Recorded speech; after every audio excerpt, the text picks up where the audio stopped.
Nicotine and smoke stains on walls can seriously mess up your home's vibe, but you can totally fix that without calling in a pro. So, first off, you gotta clean those walls like you're trying to get rid of a bad smell for good.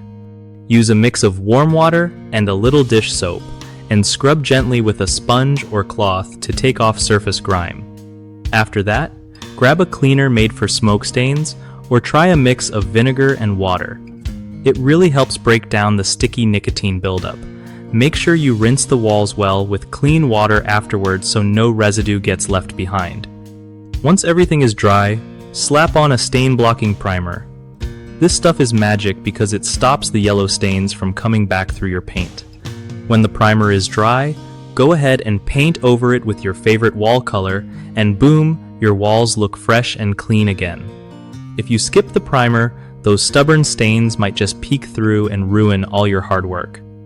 Keeping your space well ventilated during this process also helps speed up drying and keeps the air fresh. One of the biggest mistakes people make with nicotine-stained walls is skipping the deep clean and just painting over the stains. That's a recipe for disaster because the stains will bleed through and show up again. Another common issue is not using a stain-blocking primer, which is crucial because regular primer or paint won't seal in those tough nicotine yellows. Lastly, people often forget to rinse off cleaning solutions properly, leaving sticky residue that attracts even more dirt later on. Just make sure to wipe down with clean water to avoid that problem.